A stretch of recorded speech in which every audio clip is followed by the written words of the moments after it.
Funding for the production of Folks is made possible in part by a grant from Union National Life Insurance, serving Louisiana and the South since 1926, a family-managed corporation providing whole life insurance. Coming up, Joe Sample, internationally famous jazz artist, tells us about a sound unique to musicians from Louisiana. We'll also have highlights of his concert with the Southern University Jazz Band on today's edition of Folks.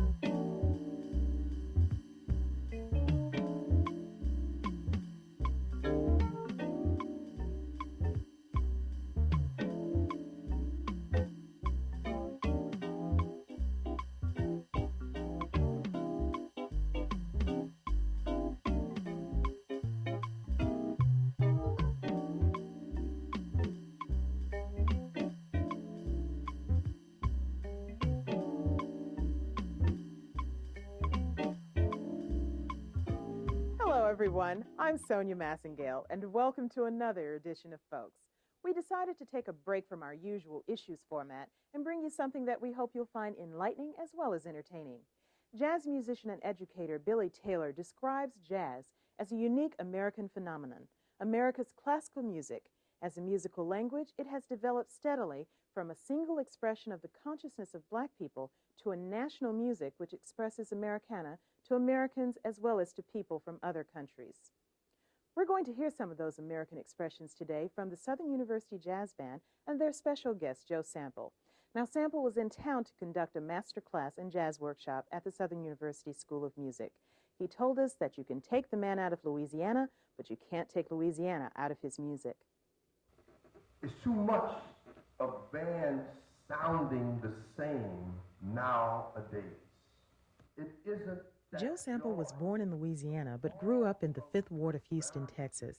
When he's invited to perform or conduct workshops in Louisiana, he is eager to do so for more than one reason. I grew up on this wonderful Louisiana food in southern Texas, and I can't wait to get back here every opportunity I can. I love the food, and I am shocked now. It is amazing. I go all around the U.S. and even into some foreign countries now, and that's Cajun cooking. Of course, it's not quite like the real thing. And Hollywood without a business. Sample finds that more than food is particular to Louisiana. He claims there is a sound that is natural to musicians from Louisiana that is difficult, if not impossible, for musicians from other parts of the country to reproduce. Once I was recording with Mary Clayton, she tried really, really hard to get this one band in the studio to play with this region's feeling, and we decided, no, we can't do it. And then afterwards, she came up to me. She said, you know, Joe, these musicians just don't feel the second line feeling. And she had then, at that particular moment, had solved a puzzle, because I used to wonder why every time I would play the way I felt, that no one could do it. What do you get out of working with college bands such as this one? I actually began doing this some point like 10 years ago, and it was mostly out on the West Coast, and one afternoon at some local school around Los Angeles, and all of a sudden I was up at Berkeley or San Francisco, or I was up at Seattle, Washington, or whatever. And, you know, I find it fun. It's tough in the sense that, you know, I get up very early in the mornings and move over to the next town, and I begin working in some of these locations, maybe at 10 o'clock in the morning at radio stations or whatever, and it goes on all day long. And I remember South Carolina State. I was at a radio station at 9 o'clock. I was at the university from noon until 6 and went home and had a quick shower. I was back at the auditorium at 7:30. We played like like 2 hours and something, and then I had to go down to the local bar where all of the jazz musicians met. I left out of there at 2 o'clock. That was a hard day. So why do you do it? I just love it. And in other words, I do it because of one reason. I get in recording sessions, or I get wherever I am, and I really love music, and I like to compose my own music. So I need players to join me to play it. And there are plenty of younger musicians that are coming up, but they don't understand that once they get out of that average, you know, it's thousands in there. Once they get out of that average and get above it, they can have one of the most wonderful lives possibly. So I come around here to tell them the only way you're going to get out of that average is you've got to work, work, work, work, work. This is not easy, but the rewards are very fulfilling.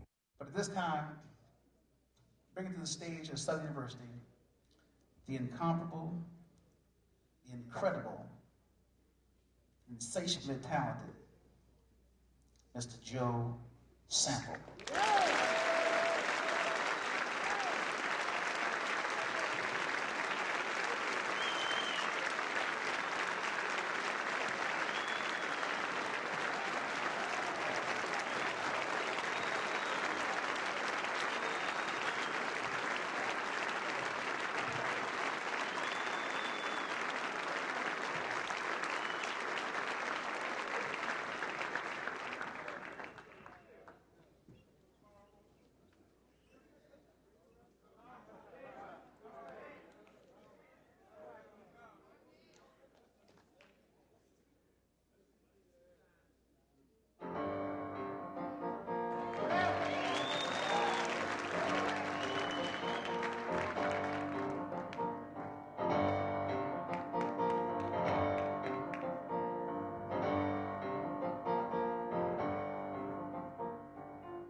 people ask me, they said, "What?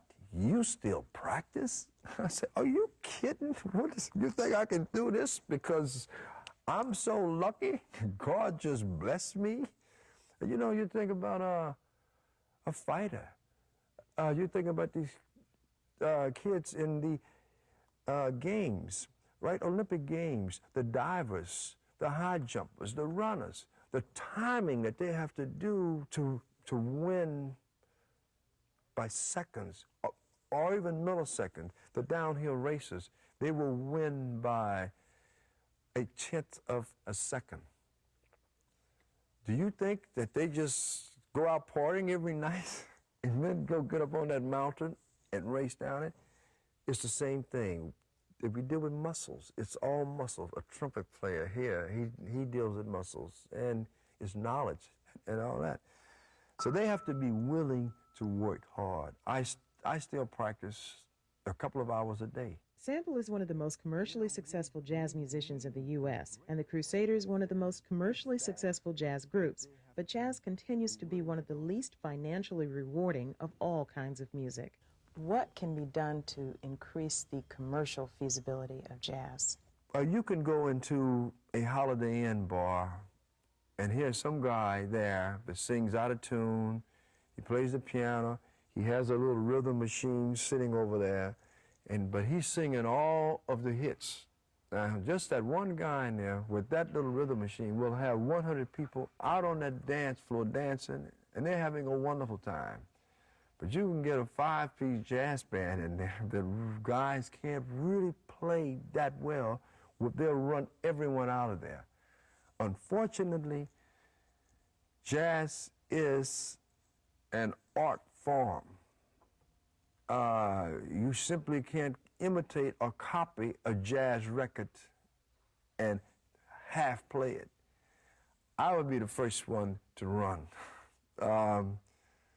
Pop music can be imitated at any level, it seems, and people will sit there and drink and dance and have a wonderful time and say that that's a great singer up there.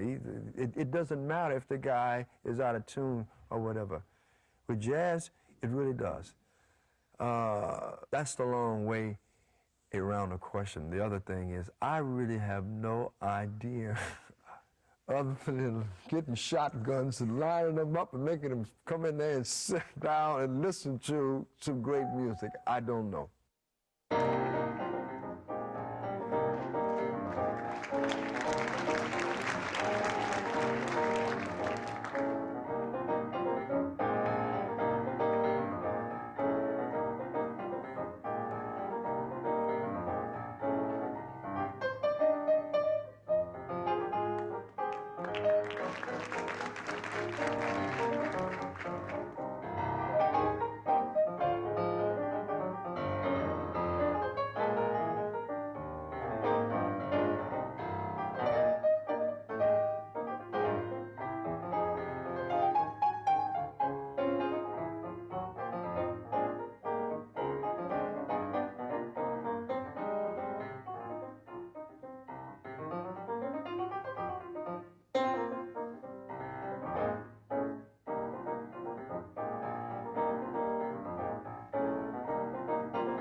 Well, that's it for today's show. Be sure to join us next week. We'll take a look at illiteracy in Louisiana.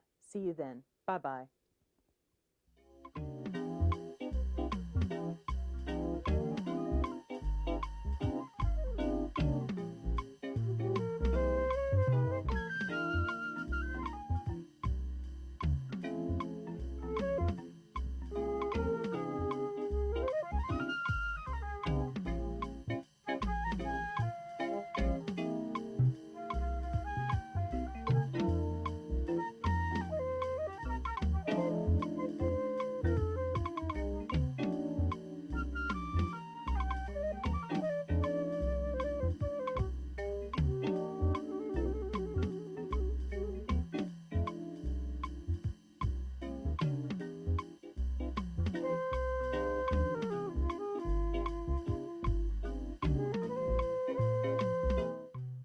Funding for the production of Folks is made possible in part by a grant from Union National Life Insurance, serving Louisiana and the South since 1926, a family-managed corporation providing whole life insurance.